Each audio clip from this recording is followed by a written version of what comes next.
My name is Jacob Gibson, and this first poem is about the early parts of my relationship with my wife. It's called Trust Me. I told her to trust me. Rewind to a time when I sit behind darkroom silence, her picture on my monitor, lighting up my life for the very first time. I ask her for her number. She hesitates, but I told her to trust me.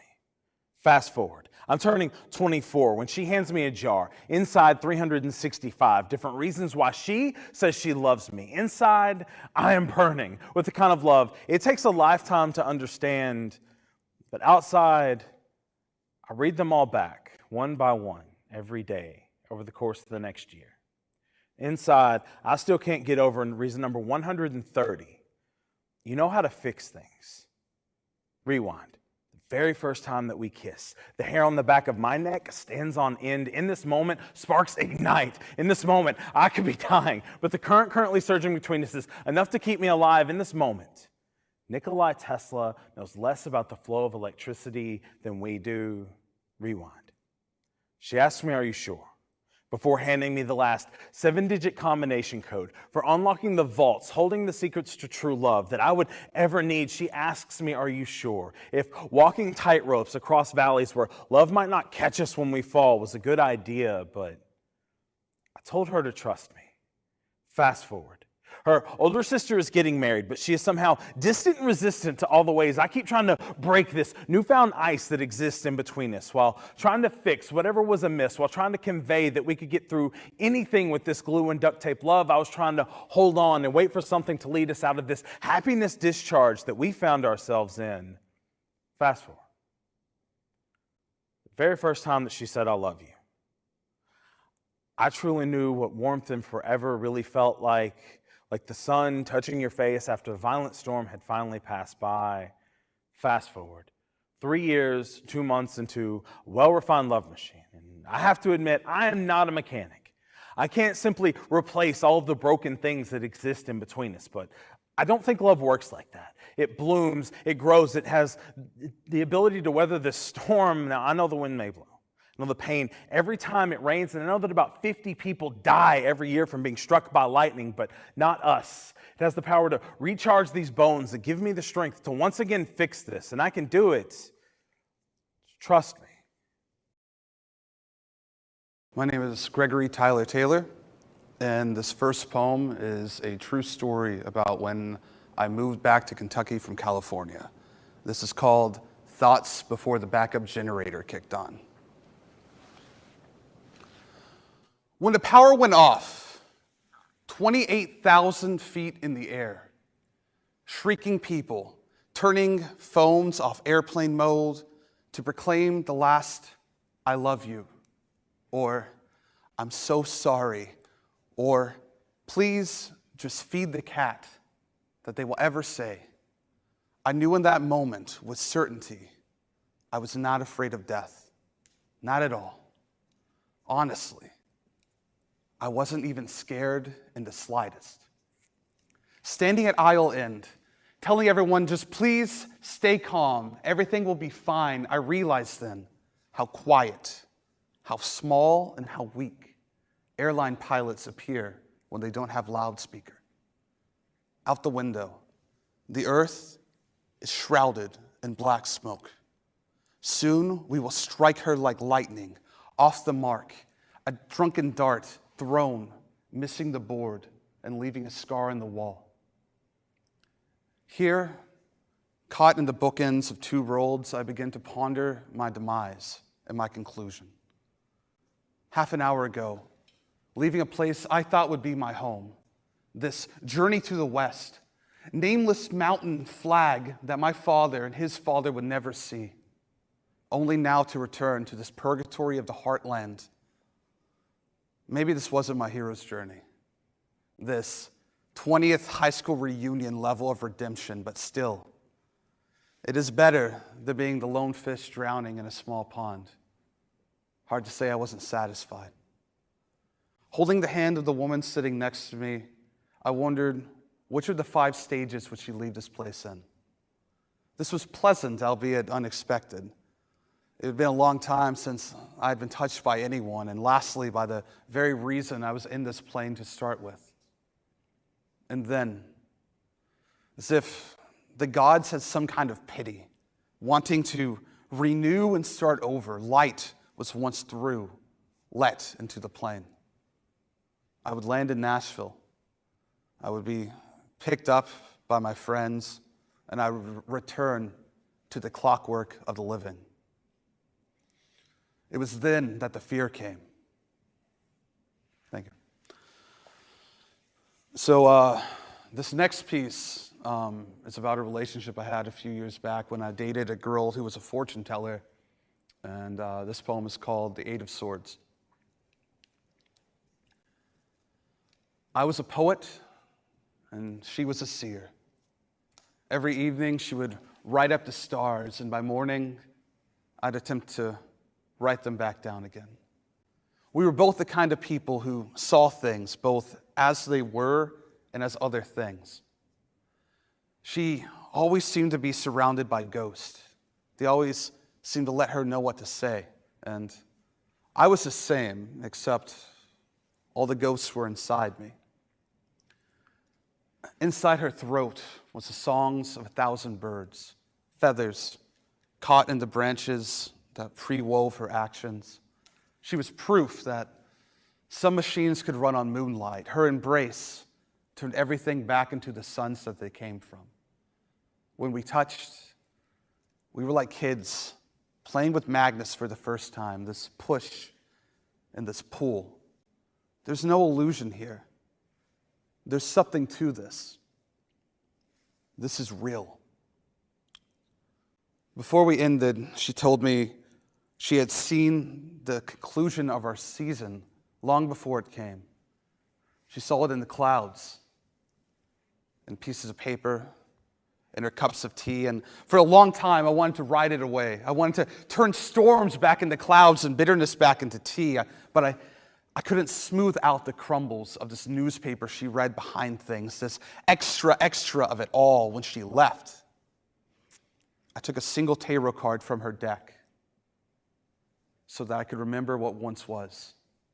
Feathers caught in my throat that would never again fly. She moves lighter now, as if some burden has been lifted.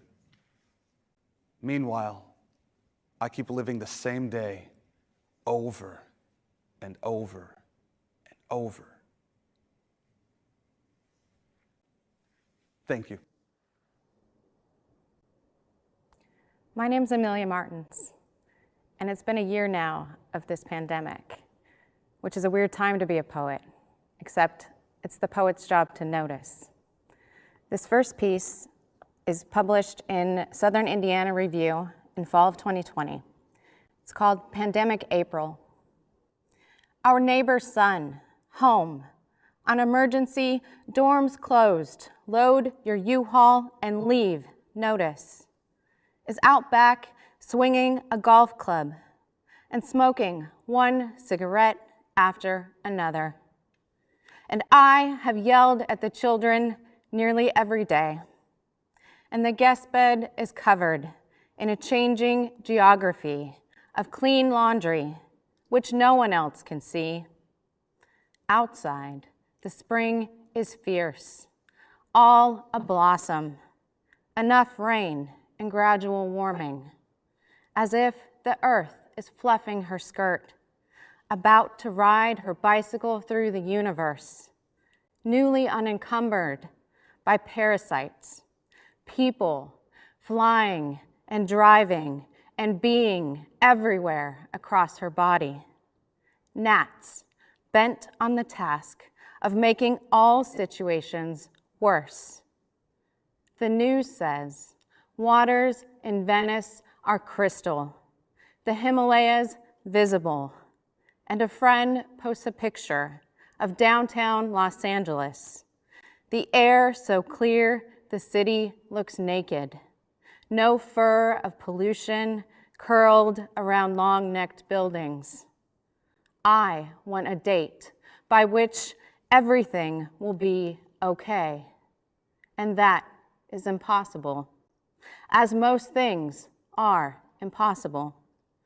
We are growing cucumbers, peas, radishes, and today the old bean seeds, proofed over 2 years in a jar under the sideboard, popped their green arms out of the soil. And the sun is still the sun, though we each spin on now, feeling that 8-minute delay of light, as if we are negatives, held up, paused, and made to look through ourselves toward the sky. This next poem just came out in Still the Journal. It's called Pandemic December.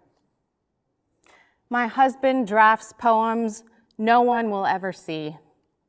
My daughter writes mean things to her math teacher. I hope no one will ever read. We are sailing along in a paper cup. Rough spots keep coming up, just like glass. Smooth rocks right below the surface of my bourbon. There's a red-headed woodpecker reflecting in the side mirror of a gray pickup truck here in the deserted Pink Dawn parking lot. Did we always look so tired? Did we always feel so heavy and thin? I run through bare trees. Squirrels crinkle dry leaves like tissue paper. The most common ways we die are disguised. I tell the children, if they can't be nice, be quiet. We might make it out of this, but no one will be quoted. We might make it out of this, but who will notice? Thank you. Hey, my name's Samuel Hawkins, and the poem I'm going to share is America the Beautiful. I wrote it back in 2016, and sadly it's still relevant today in not 2020, but 2021. That's blowing my mind, but I hope y'all enjoy it.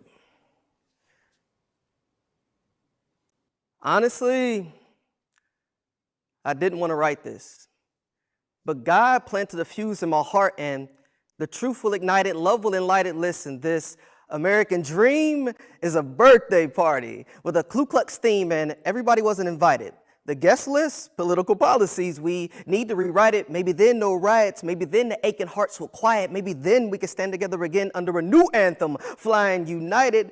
But right now it feels like we're in a plane with no pilot. In the streets it's going down, but like that same plane filled with textbooks, I'm here to jot you some knowledge. Hope you hear me, hand over my heart, flag waving. Should I pledge allegiance or take a knee and file a grievance? Is it justice for all or justice for all who fall under a certain category? The justice system is quite fair if you have the money, power, and influence to fight it. Listen to me.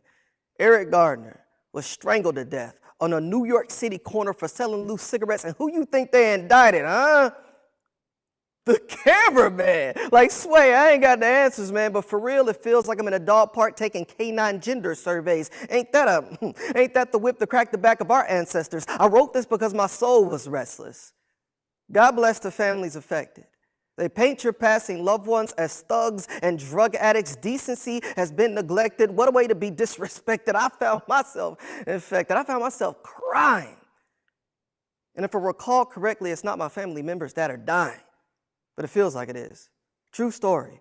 I started this poem years ago for Trayvon Martin, scrapped it. My brain said it was bandwagon source material, but how many isolated incidents until we call coincidence consistency? The plot thickens like Magic City employees, please. Someone help me understand why Sandra Bland never got a chance to take the stand. What was Tamir Rice guilty of in the first place? What? Looking suspicious? Does that deserve a death sentence? We should stop and take a moment and ask Emmett Till how he feels. And I know some of you are tired of hearing these names in poems. Well, I am tired of black fathers not making it home. Well, whether it's after work or after class, we're left with bullet holes, blood stains, and a body bag in the aftermath. And I ain't talking about Dr. Dre's rap label, Welcome to America, where a broken down car can be fatal. I mean, how many black bodies have to pile up until enough is enough? And we know Chicago has had it rough, but if Jerome kills Jamal, he's prosecuted to the full extent of the law. But if Officer Paul guns down Jerome, he just becomes another name in a poem. Can you hear the white silence in the violence? Our critics are beginning to sound like crickets, quick to critique and teach us how to protest. But Kate Upton or Drew Brees ain't got nothing to say when an unarmed black man takes one to the chest. I guess the national anthem was playing too loud. You hear the sound of our souls cracking like burning buildings. Our throats are fire escapes, screaming water. But they tell us to hold our ladders because all houses matter, even though ours is on fire. I guess we'll just have to wait until we're ashes just to watch Justin Timberlake gentrify our soul. I wonder if he worries about being filled up with holes. It's hard to stand for an anthem when you're being shot down, blood blooming like suicide roses on the ground. When we bleed together. That's solidarity, but apparently there isn't enough empathy in this world to go around. And I know this is not my story, not my narrative, but to speak up for those that can no longer speak for themselves, to feel their pain is imperative. So I hope you take it in. In fact, I hope you fill it like an empty water bottle. Because to find solutions, we must first acknowledge that there is a problem. Thank you. The name of this poem is called Ode to the Sun. Ode to the Sun. It's a poem about being the light. Forever youthful dandelion, rising to set your waltz on our oceans, can I have this dance?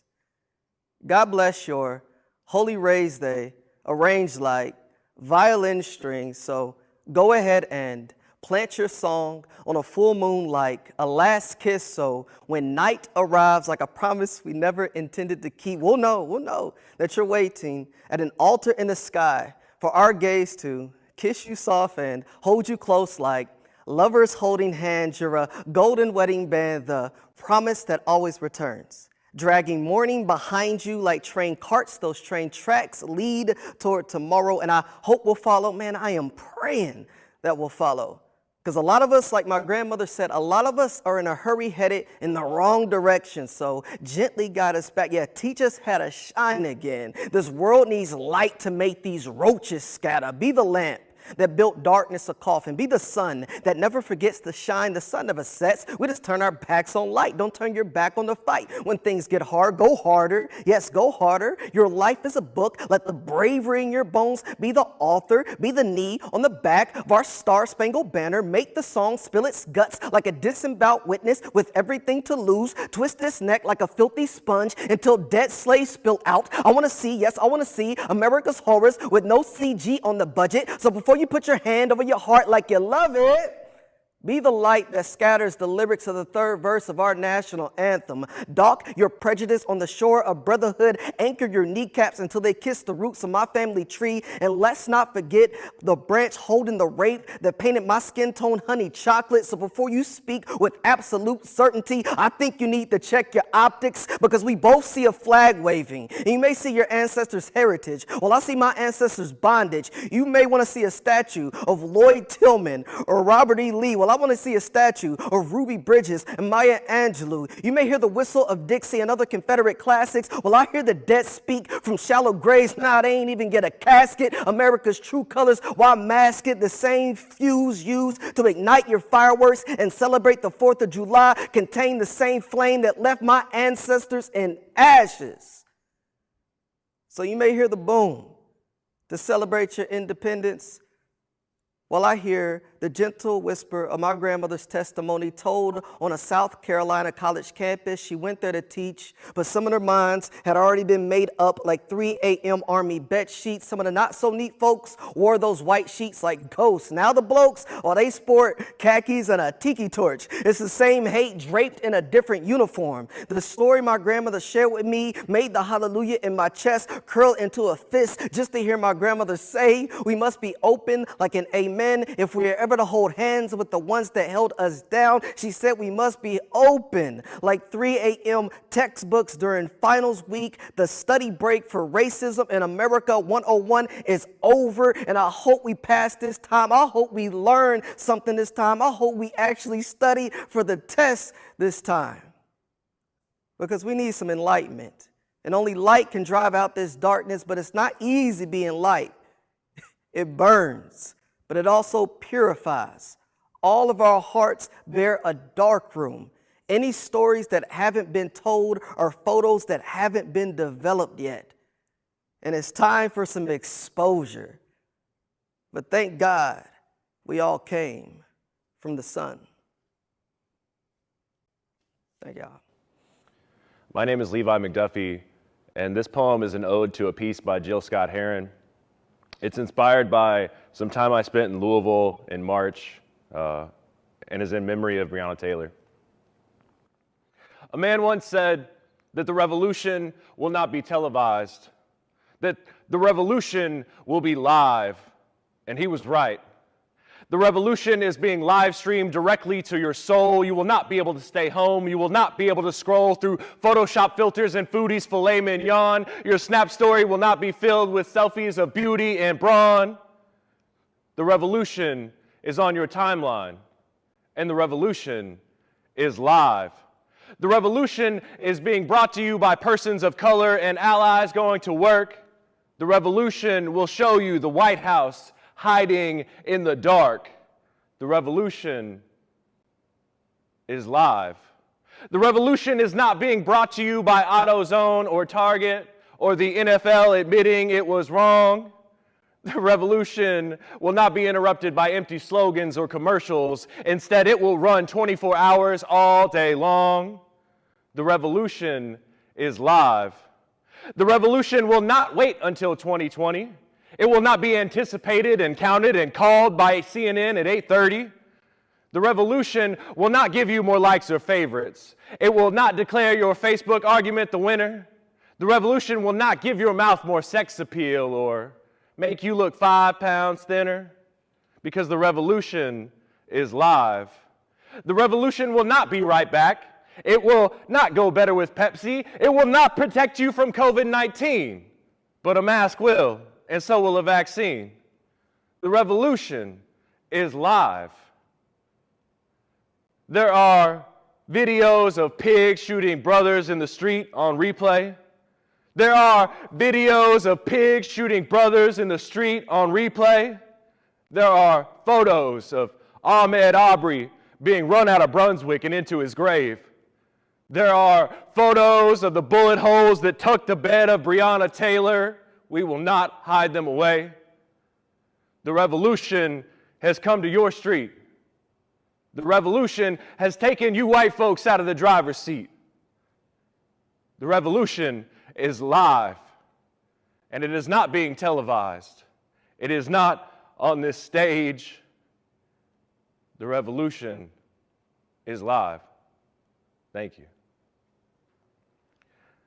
This next poem is a reminder that I perform a lot. It's a reminder of that I'm just a bunch of pieces from a bunch of other people all smashed together.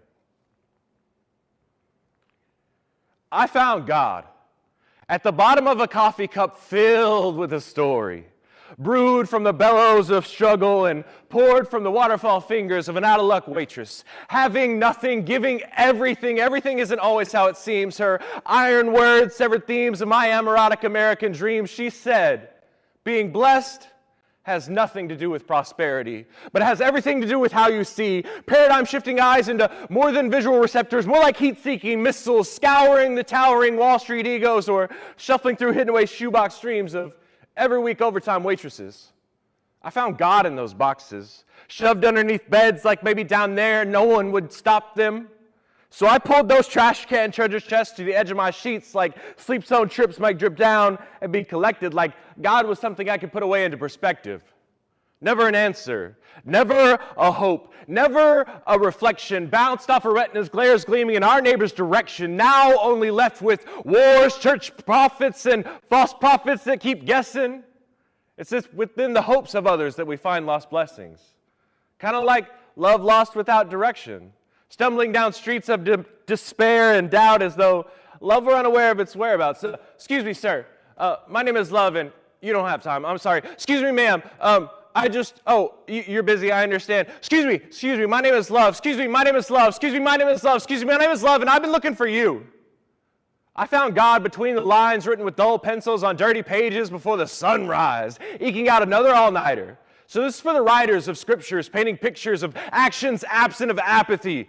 This is for living what you speak and giving what you seek.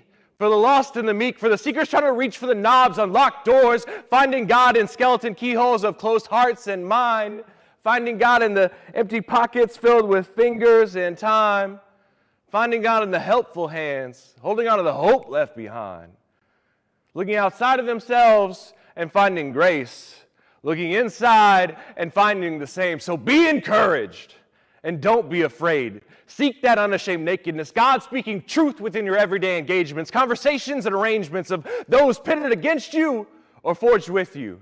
So let love lift you and give you venues to speak testimonies you went through. Let your voice be grace's vehicle and your heart a vibrant kaleidoscope to see through. So whether your lens is cracked or just a peephole, struggle to see that beautiful seashore. Rippling on your retinas like mountain peaks pecking neon skies, live loud like wide open books, and give forgiveness to your reflection. God lives within it. Thank you.